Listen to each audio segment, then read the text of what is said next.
Once you become the observer of your thoughts, you can start to listen to intuition. And I guarantee you, your life will get better. Boys, just back from the gym, did a crazy ass workout. You know I lost my shirt like I always do, but man, I hit a chest shoulder day and I didn't even want to go. I did a video earlier and I talked about this idea that intuition is the voice of God. Intuition is that piece of God that he placed inside of you. God is a creator. He placed into you as a human a piece of him. You are therefore a creator, but you're living a human experience. So you have limitations, but he wants you to live the human experience. He wants you to create and to accept that you are a creator of your reality, of things, of skills, of outcomes, of solutions to problems. You are a creator. And with that in mind, I said, listen to the intuition inside of your mind. Be quiet. Silence your mind. Become the observer of your thoughts. Instead of listening to your thought impulses and your feelings, listen to your intuition. Why did I say that? Because I did not want to go to the gym today.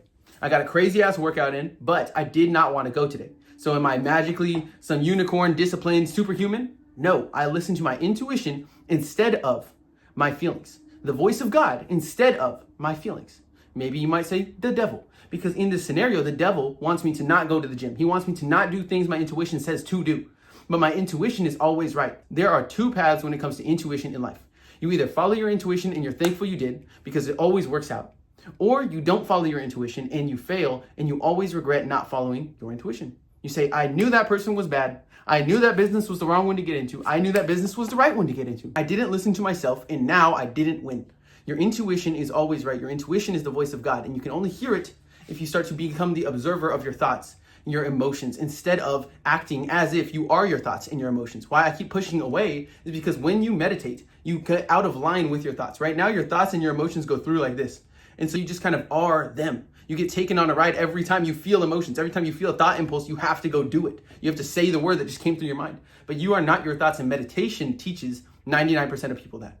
Most people need meditation to learn to become the observer of their thoughts.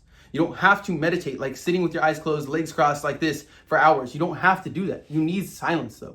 You need to start observing your thoughts, letting them go through your mind and leaving your mind, realizing that you're not your thoughts. Once you become the observer of your thoughts, you can start to listen to intuition. And I guarantee you, your life will get better. Do it for 1 week, 2 weeks, 3 weeks, 10 weeks, and you will realize that life is substantially better when you're always listening to your intuition. Okay? Women are really good at this, but they have taught me also that feeling is not intuition. Most people think they're the same thing. Feeling is separate from intuition. Okay? Your feelings tell you, do this thing because. Your intuition tells you, do this thing. It doesn't say because. It doesn't say do this thing or don't do this thing because. It just says go left, look up, talk to her, walk over there, start the business. And you have to follow that, because taking that next step leads you and enables you to see more of what is on the other side of that intuition. So listen to the voice inside of your mind, which is a piece of God, which is the voice of God inside of you, called intuition. All right? Hit the motherfucking gym. All right, let's get it.